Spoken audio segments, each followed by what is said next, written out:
Do you know what day it is? Woo! I'm Rick James, bitch. Thirsty Thursday! Thirsty Thursday! Can we get a Thirsty Thursday?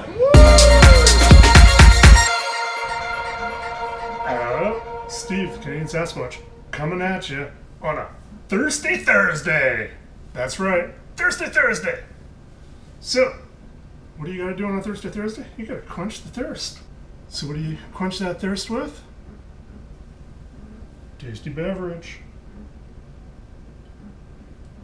Clown Shoes Original Billionaire English style barley wine aged in cognac. Oh. Cup ready. Cheers, everybody. Happy Thirsty Thursday.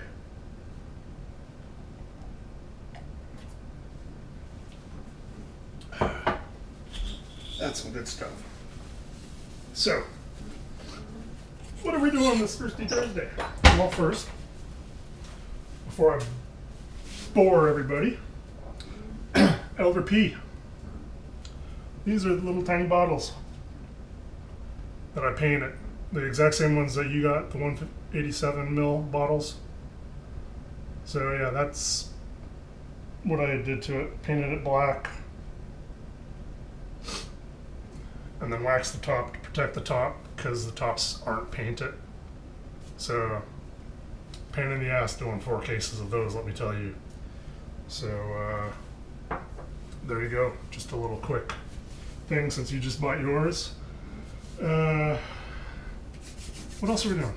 We are going to do a Mead maintenance night. So, grab a beverage, because you know this video is going to be a long one like they all are. And we're going to go through my various meads that I've got sitting around. Some of them sitting around for over 3 years now, I think. Something like that. And we'll just go through them, see where they're at, see what they need, and get on with it. So stay tuned, everybody. It's going to be one long Thirsty Thursday. It's a good thing I got a bomber of barley wine. Cheers. So, we're back. First up, this bad boy. I have brewed once this year, and it was this one. This is my rye wine braggot. So, I brewed this on January 1st, 2016. 12 pounds of rye malt. And then we have 12 pounds of mesquite honey.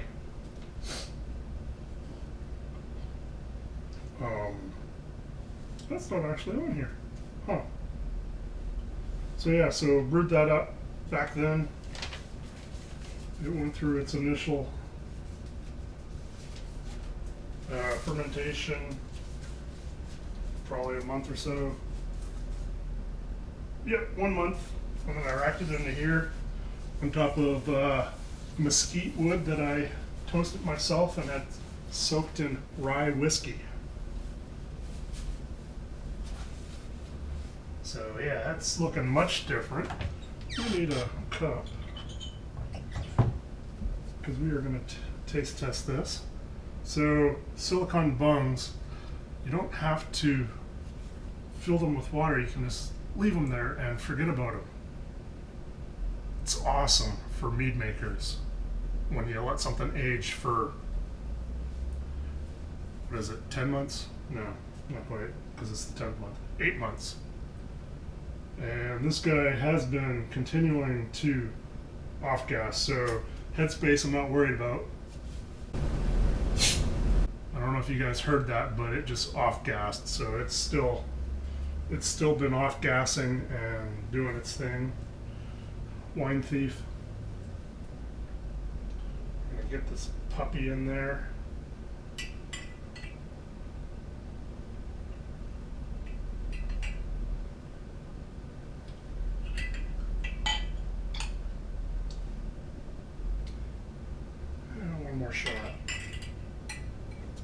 can see where this is at right now. There we go. So I don't know if any of you have ever worked with rye, but it is a very viscous malt when you brew with it. When I put it into secondary here, it was, I almost had to spoon it in, cut the beer with a knife and then spoon it into here. It was so very thick. But as it's been aging, it is thinned out, but I don't know how well you guys can see much of anything here. There we go. So yeah, I'm gonna lower it. It's very, very, very, very thick. A lot thinner than it used to was.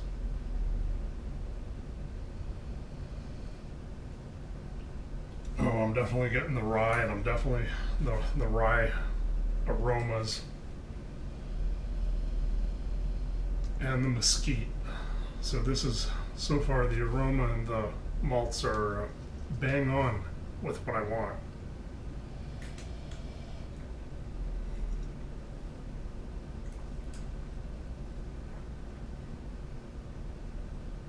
So it's still very, very thick.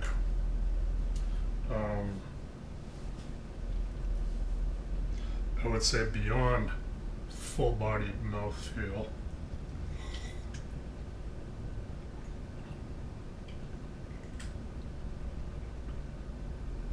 I have no idea what the ABV is, but there is a little bit of the ABV happening there. Definitely get the rye and the mesquite working well together. What was the hops? The hops were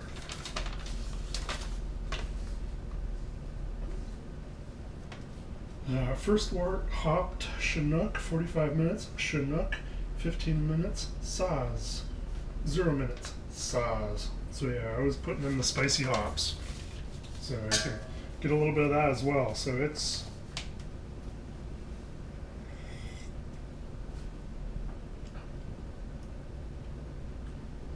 doing quite well. I believe it's time to rack this one into treasury because it's sitting on a bunch of crud. You guys can't see that. Road trip. So there, right there, you can see the stuff that has dropped over the last 8 months.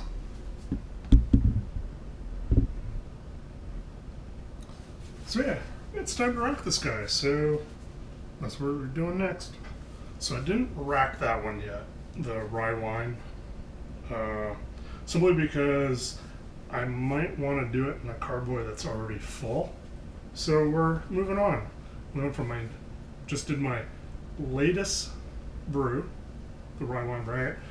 Now we're going to do my oldest one.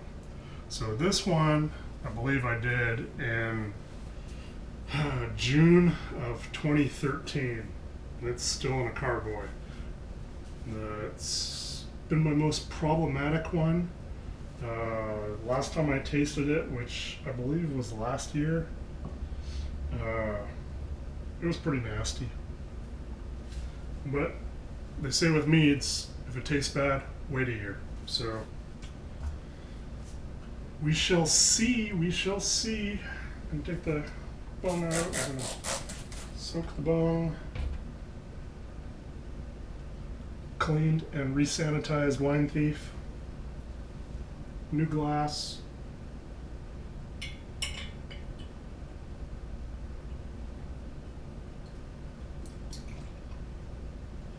Probably don't want that much, but that's what we're doing. Put this guy back. So this one was my most problematic one because I fermented it before I had a way of controlling temperatures, and so I had a lot of fusels, the high alcohols, and that was causing a lot of nasty flavors in it. Because I was fermenting at room temperature in the summer here in Texas is 75 to 80 degrees average.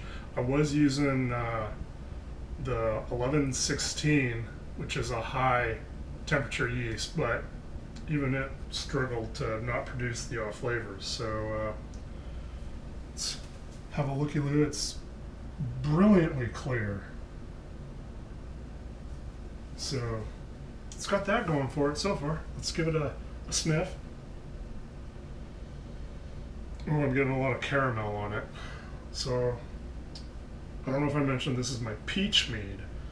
I'm trying to remember. I don't have any of my notes because I'm too lazy to go look them up. They're on the computer someplace. So I'm getting a lot of caramel off of it. I'm thinking I use Wahia honey on this because that's usually what I've used because I get it relatively cheap, but I really like the flavor. I'm still getting some of the fusels from it though. Absolutely no peach. So let's give it a taste.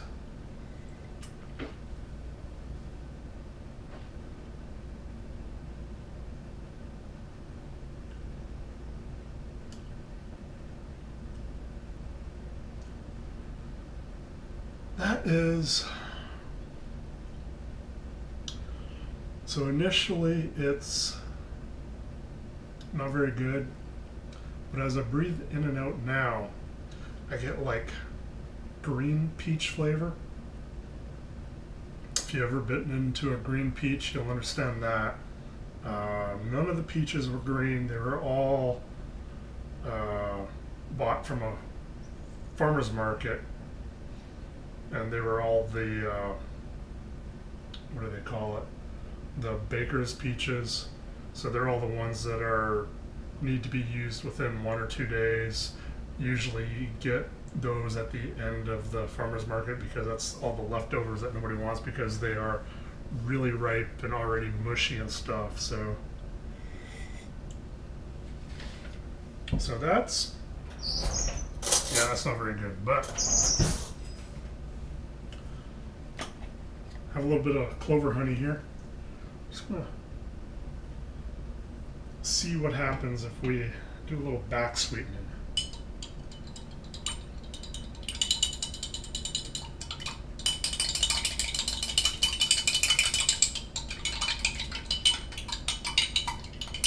I'm just stirring in the honey right now,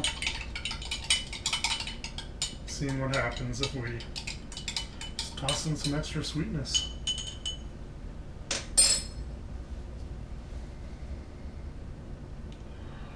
Much more pleasant aroma now. Although I do get a little bit of the clover coming from the clover honey.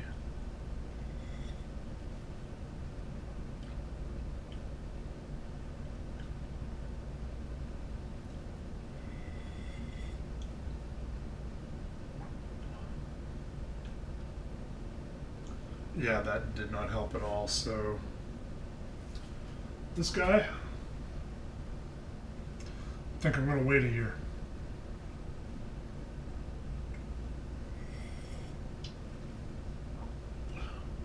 If he's not good next year, then I think it's going to be a dumper because it's already been 3 years. That's kind of sad. Next up, January 11th, I believe 2015, so almost 2 years. This is something my beautiful bride came up with. It was her little recipe. So it is a Star Anise Joe's Ancient Orange Mead Braise 1 month mead. So obviously we kind of blew the 1 month part since it's going on 2 years, and the main part about that was it just would not clear at all. So this one has not been tried since March of last year when we racked it into this guy. And don't tell her I'm sampling it without her.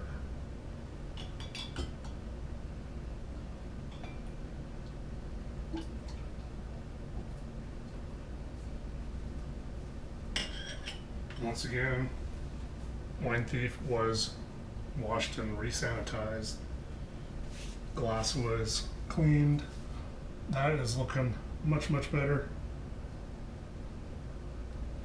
Very, very clear. It's a fairly dark one. Oh yeah, definitely getting the star anise on that. So if you don't know star anise, it's licoricey. So you get a bit of a licorice aroma and flavor from that sometimes.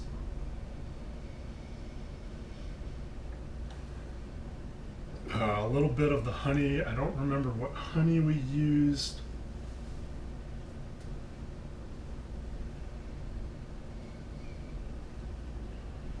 I want to say we used wildflower honey.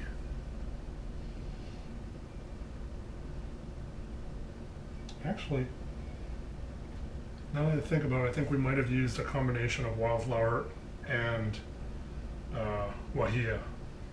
And when you're making meads, don't be afraid to mix honey types. You get different flavors that way, and different flavors, really nice combinations. It works out.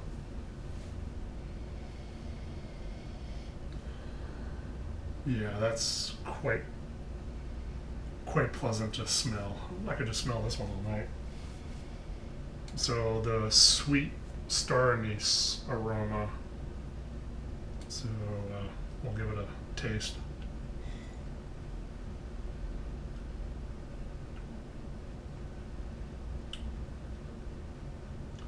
And that's quite pleasant. It does need a little bit of back sweetening. Let's go ahead and put just a drop in. That's all we need. I'm not even going to fully mix this one because I don't want that much in. Oh, that is brilliant.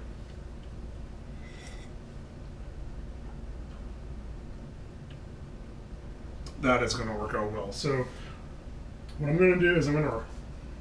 Can I rack this guy? I don't know if I can rack it. I don't think I have a open carboy.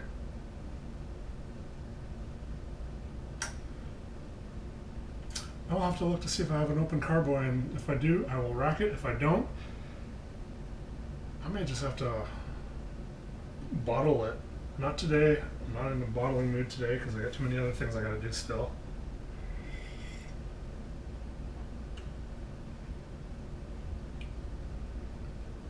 But yeah, definitely just a little bit of back sweetening and it's bang on. So when I go to bottle this, I will hit it with the sorbate and the sulfides to make sure the yeasts are completely dead. And then I will just start adding a little bit of honey to it and taste it, and a little bit of honey and taste it until I hit bang on where I want it. But just what I did right here, oh. That one's a winner. That one is a winner. So yeah, I have no empty 1 gallon carboys. Kind of went through and purged a lot of stuff, and purged one too many of those guys, so I didn't rack. But we're on to the next one now. We've got the cup, we've got the Wine Thief, and we've got another mead. So this is my Mesquite Honey Traditional. This was made when I made my prickly pear melomel. You may have seen a couple of my videos where I've had that in it, and the issues where I'm having with it, where it's carbonating in the bottles right now, which I still have yet to deal with. Just no time. So when I did that one, I made like 4 gallons of a Mesquite Traditional. I siphoned off 1 gallon, and I used the rest of it and put prickly pears into secondary. That way I would have the fresh prickly pear aromas and flavors instead of the cooked or jammy version of that. And it worked out well, except for the whole carbonating in the bottle. So this is actually going to be, I think, my first time trying the traditional by itself. So let's see what happens. It is super clear. So I'm not doing anything in here because there was no hiss when I lifted the flap.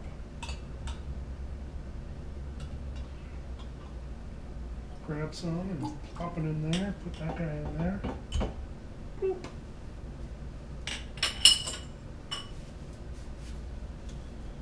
So yeah, I didn't take too much of this one. But as you can see, that's what we call brilliant clear, because there's not a particle in there at all.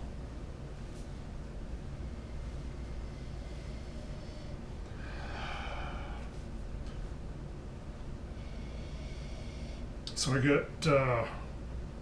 do get mesquite aromas, and for those of you that have no idea what that is,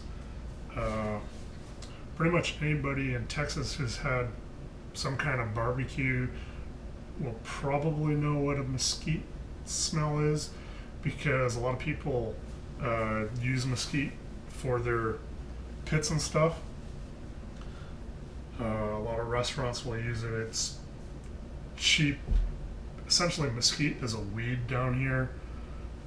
It's a nasty looking thing with thorns, and if you're trudging through them, it'll rip you apart. I have scars to prove that. But yeah, it definitely has a little bit of the mesquite aroma to it.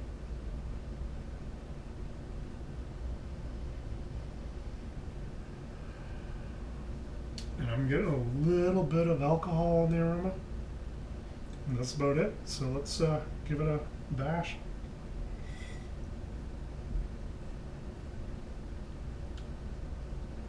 Okay, that is super dry. I am not a fan of dry.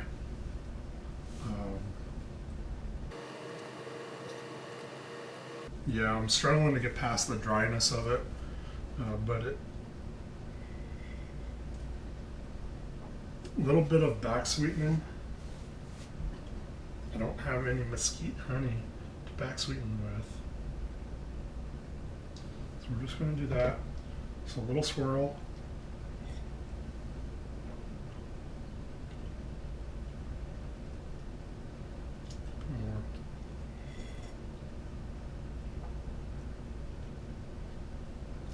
More. Okay, so I need to get me some more mesquite honey and back sweeten this, because this is pretty damn tasty. Back sweeten, you get more of the mesquite. So it was so dry it was kind of puckering, kind of like the tannins of the mesquite were like drawing the liquid out of my mouth. It was that kind of dry. A little bit of sweetness definitely helped it out, brought out a little bit more of this mesquite.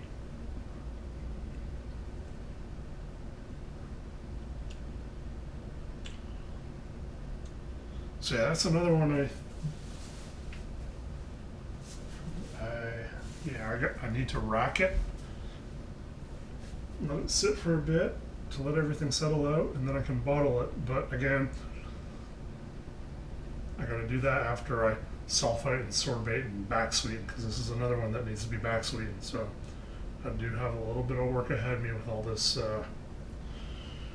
racking of 1 gallon jugs when I have no 1 gallon jugs to rack into. So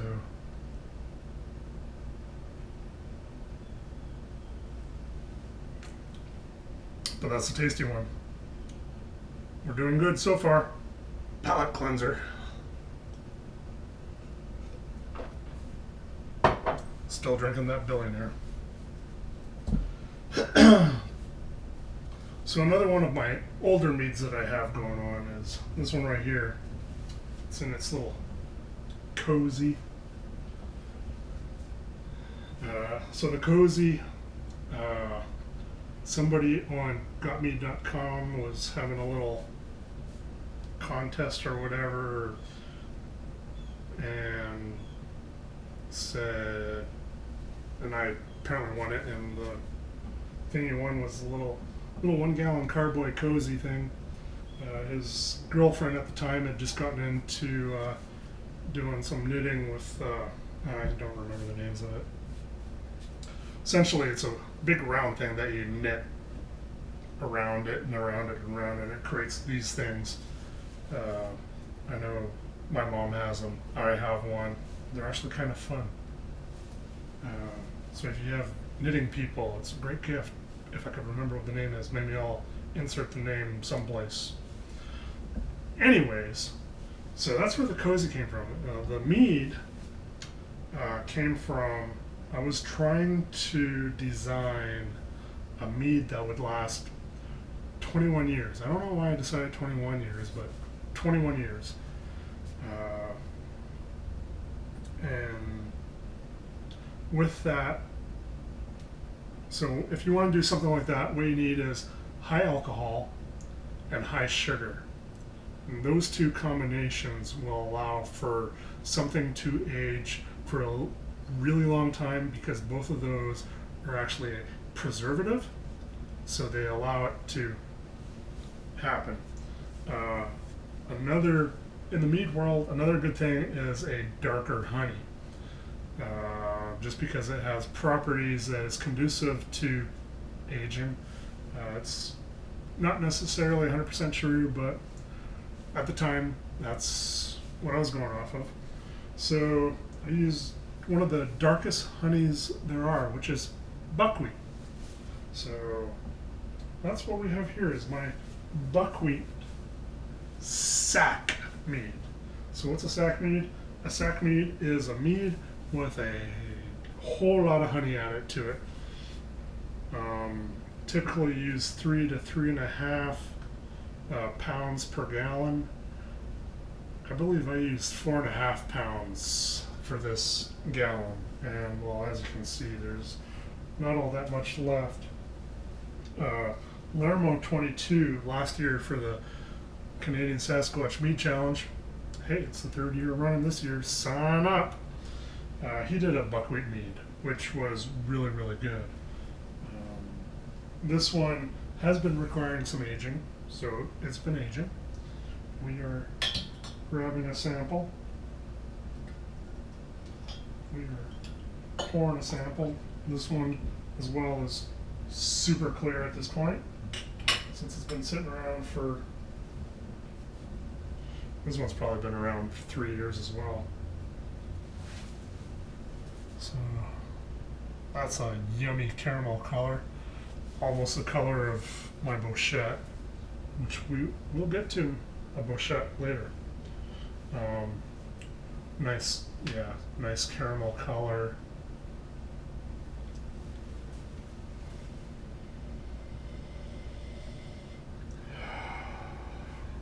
So I get the nice earthiness of buckwheat. A lot of people don't like buckwheat straight up. Buckwheat is actually one of my favorite honeys. I really enjoy it in tea. So I use it like in an Earl Grey or just a straight up black tea. Some buckwheat honey in that, and it's, oh. So it's super earthy. If you've never had buckwheat honey, it's along the lines of a molasses flavor almost.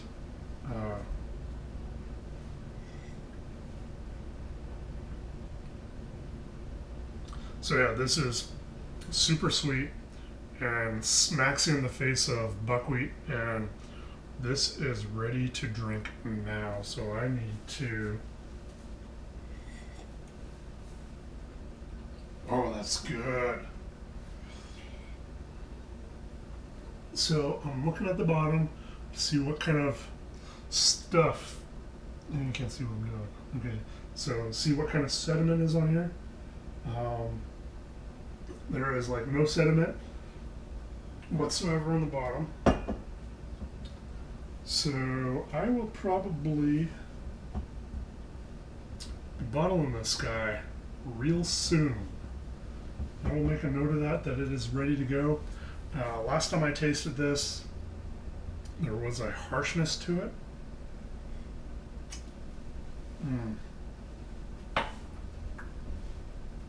There is no harshness now. That is good. So yeah, definitely will be taking care of this. And Lermo, you're definitely getting a bottle of this so you can compare it to your own buckwheat, because at this point I haven't had it yours aged, but I think it's up there with along the lines of yours at this point. So I'll have to bottle this, but not tonight. We still have several more meads to get through. Palate cleanser though. We're back. So another tasty mead that I've had from Lermo 22 was his Atomic Fireball. And that's what we got going on right here. Got a nice 3 gallons of. It's another brilliantly clear one, as you can see. So if you don't know what a Atomic Fireball mead is, it's a mead that's been made with the Atomic Fireball candy. So those super hot cinnamon blast you in the face candies.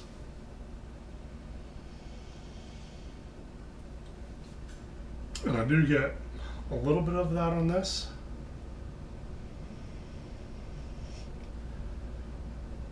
But not too much else. It does not smell as good as Lermo's was.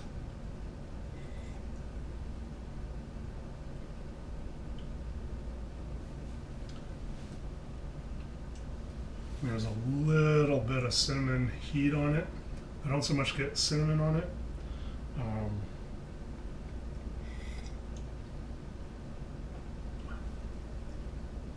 It's pretty bland. Gonna do a little back sweetening on it. See if that helps, because it is a little on the dry side.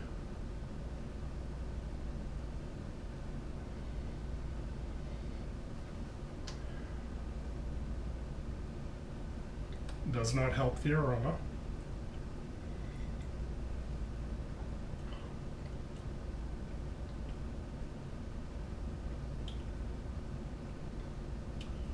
Doesn't really help the flavor either.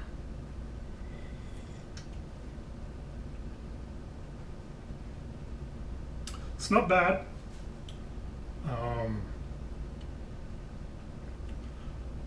It just could have used a lot more of the Atomic Fireball flavors, so I'm going to think about maybe adding more of that, although I have like no head space on this guy, and see what happens. But it was a 4-gallon batch. That's a 3-gallon carboy. Beside it is a 1-gallon carboy. When I took some of the Atomic Fireball mead and I kicked it up to thermonuclear. How do you do that? Well, first of all, you put it in an SJ glass. That's right, SJ glass. Ghost chilies. Put ghost chilies in that guy. Last year I grew a bunch of ghost chilies. The year before that I grew a bunch of ghost chilies. This year the ghost chilies didn't survive. But yeah, I think I put 2 ghost chilies in the 1-gallon carboy and let it age for a bit. And that's what we got here. So it looks pretty much identical to the other one. Ghost chilies aren't going to do much to the color or anything. Let's give it a sniff.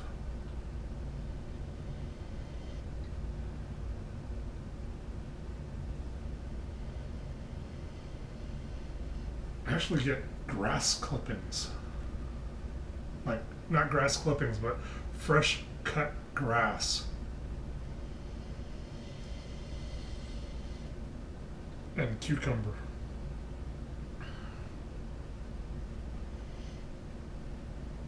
That's very interesting. So we'll give it a taste.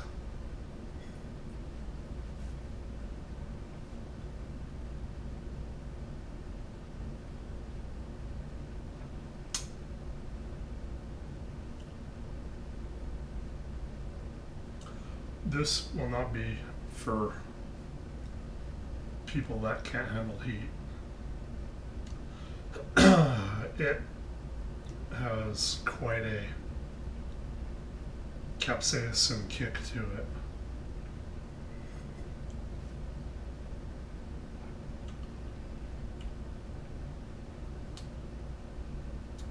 But it tastes like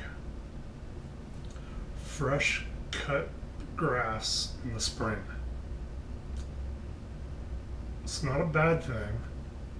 It just reminds me of springtime back home, cutting the lawn, Dad cutting the lawn, and smelling that fresh cut grass.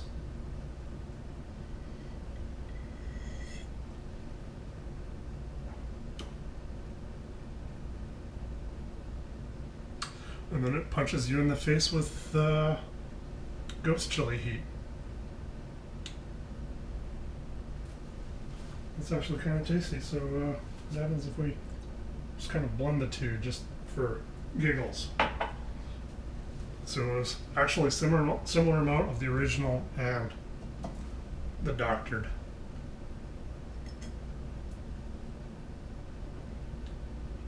And I guess it was the doctored or the original with a little bit of extra sweetness.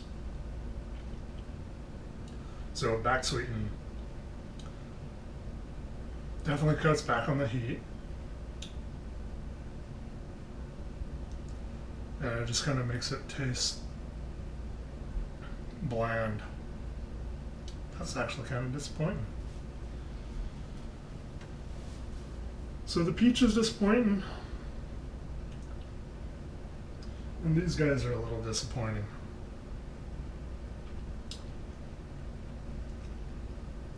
I need to figure out a solution to them.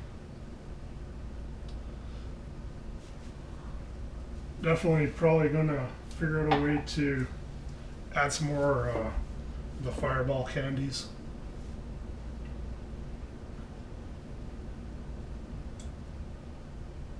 I don't want to mix this one into this one because of the ghost chilies, because some people definitely cannot handle the capsaicin that's in there.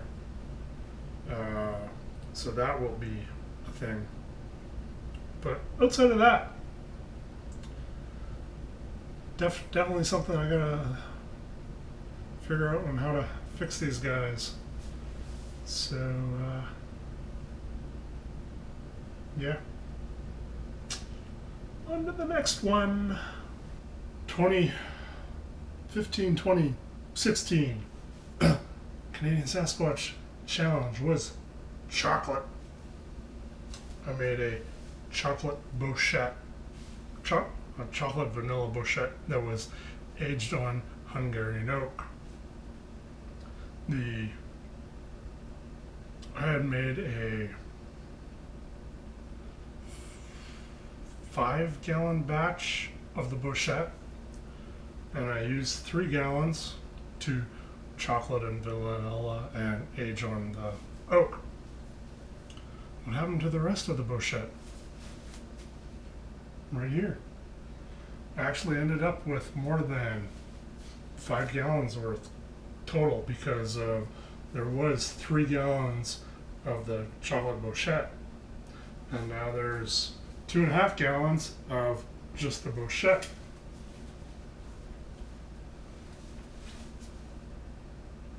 So this was made with 2014 wildflower honey?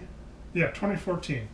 So the fall of 2014, the wildflower honey from the lady that I get my honey from usually already had a lot of caramel notes to it. It was very dark and very caramelly by itself.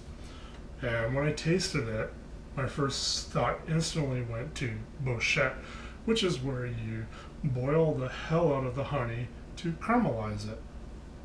Which is why this traditional, nothing's been added to it, it's just boiled honey, is very, very dark, similar to the buckwheat. The honey, though, the wildflower honey that I used was not quite as dark as buckwheat. It was getting up there, but not quite that dark. So yeah, so this is the base mead of my chocolate vanilla Bochet aged on Hungarian oak. And it's just been sitting in a carboy right here for the last however long that's been. I have not tasted it or anything since I split them off into this one and doing the chocolate. I've tasted it and all that with the chocolate one.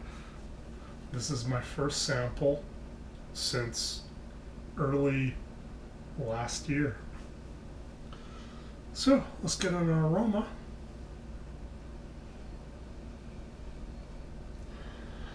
Caramel apple. You know those red candy covered apples? That is exactly what I'm smelling right now. It is a caramel covered apple. That is not a bad thing. I really like apples, I really like caramel, and I really like caramel apples. Yeah, that smells good. Alright, let's give it a taste.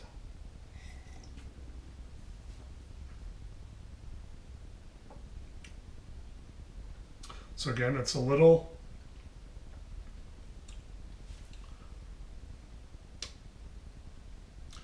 more than a little dry for my likings.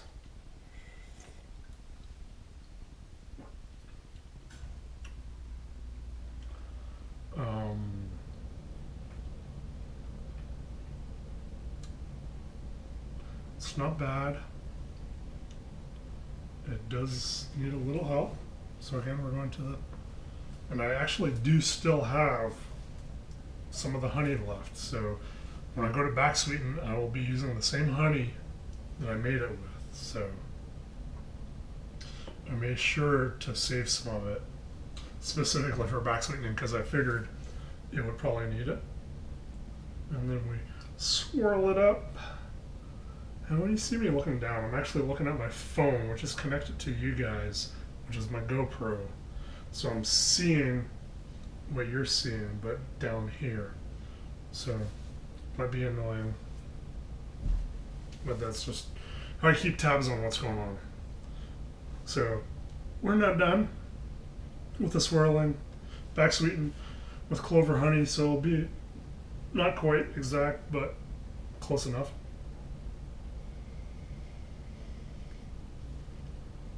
Definitely get more of the caramel notes on the aroma. With a little bit of the apple now, just tiny little bit, not as predominant as it was. So a taste.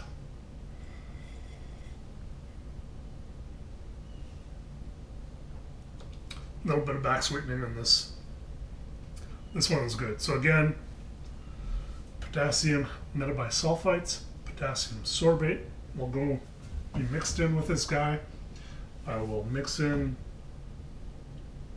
I don't know how much honey. I will mix in a little bit of honey, taste it, mix in a little bit of honey, taste it until I get to a point where I really, really like it. And then it will be bottled.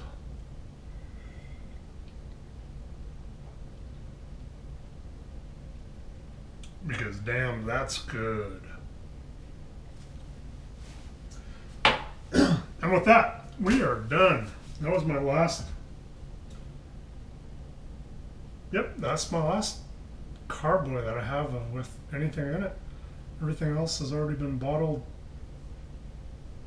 last year, which is, since it's October 6th, so that was Everything's been bottled like well beyond 10 months ago. So, if you stuck it out this far, cheers. My palate cleanser is getting low, and it's only 5 o'clock, so I'll need to find something else to drink on this Thirsty Thursday. Polly Detmertz. Cheers, bro. Cheers to everybody else out there. Be sure to have a pint of awesome, because I know I will.